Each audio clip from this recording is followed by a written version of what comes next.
Oppenheimer, seorang manusia yang hidup di tengah zaman perang, dibesarkan dengan puisi dan filsafat, namun justru menjadi arsitek dari salah satu senjata paling mematikan dalam sejarah umat manusia.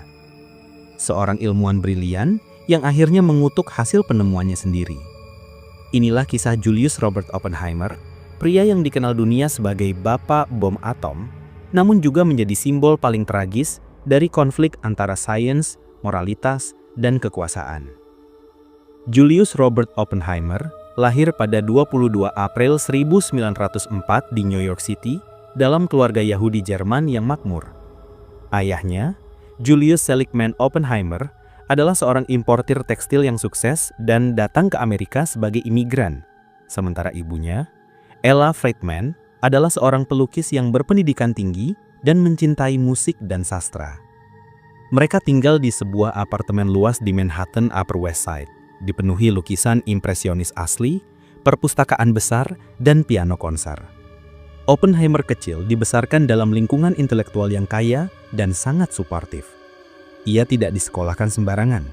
Ia dikirim ke Ethical Culture Fieldstone School, sebuah sekolah progresif yang sangat menekankan nilai-nilai kemanusiaan, tanggung jawab sosial, serta pendidikan akademik yang ketat.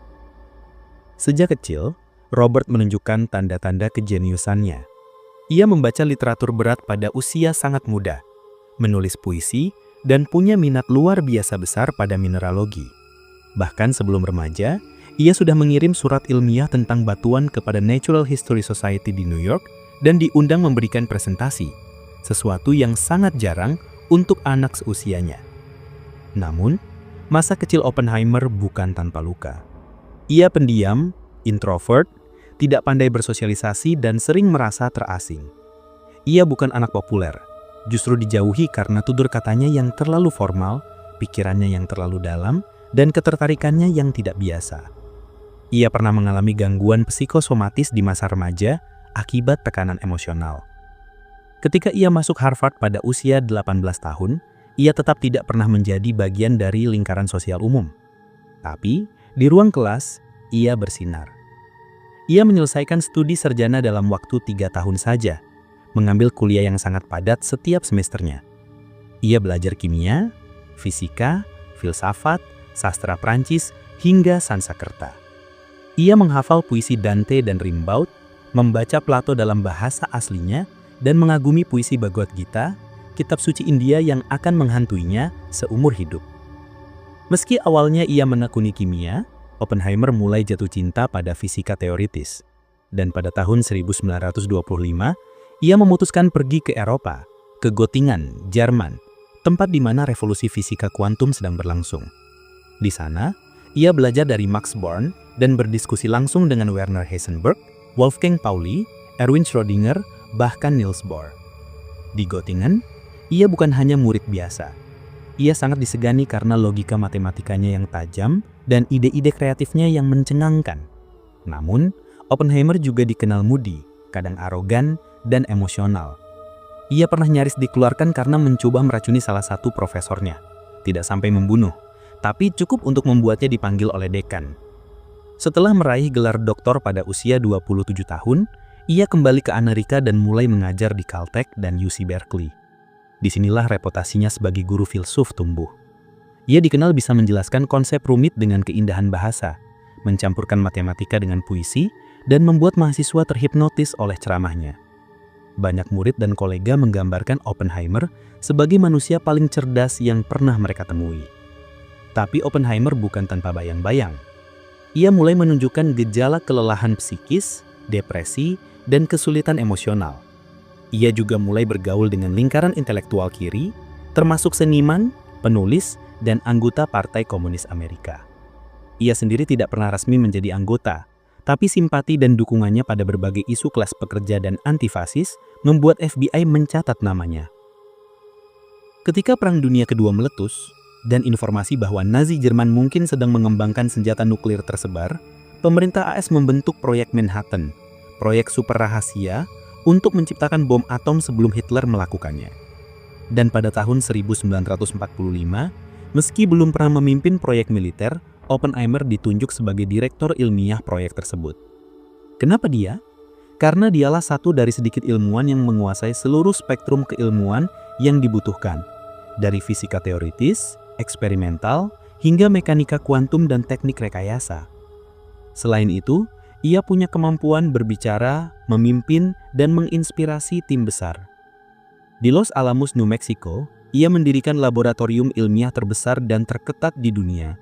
Ribuan ilmuwan top dari seluruh dunia dikumpulkan, dari Richard Feynman, Niels Bohr, hingga Enrico Fermi. Mereka bekerja siang dan malam dalam kondisi penuh tekanan dengan misi menciptakan bom sebelum Jerman melakukannya. Pada 16 Juli 1945, mereka berhasil. Uji coba Trinity Test berlangsung di gurun pasir New Mexico. Bom meledak dengan cahaya seperti matahari terbit kedua, menyilaukan mata dan menggetarkan bumi. Oppenheimer menyaksikan dari jauh, tidak bersorak. Ia diam, lalu berkata dalam hati, "Jika cahaya 1000 matahari meledak di langit, itu akan seperti kemuliaan yang maha besar.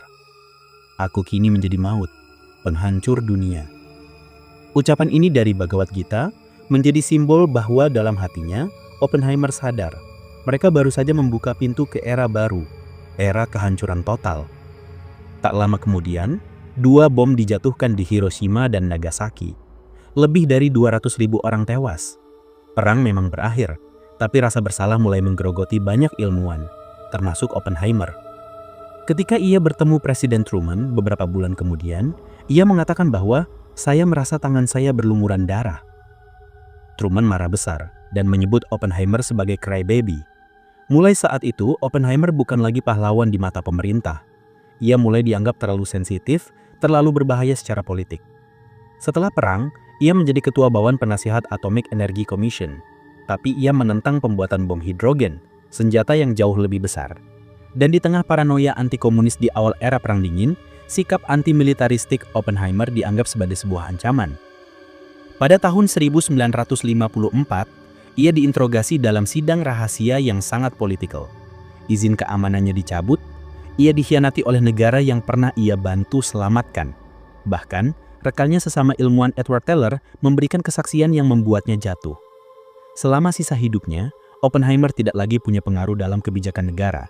Ia mundur dari kehidupan publik dan menghabiskan waktu di Princeton sebagai Direktur Institute for Advanced Studies.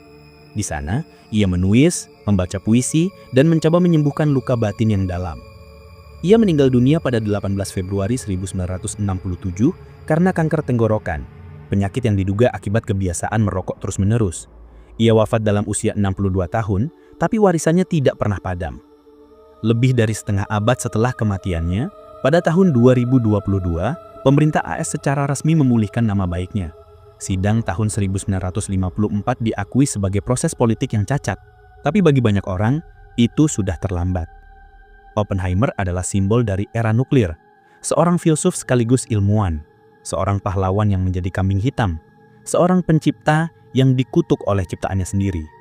Dan setiap kali dunia berbicara soal nuklir, perang, atau sains yang tak terkendali, nama itu selalu muncul kembali.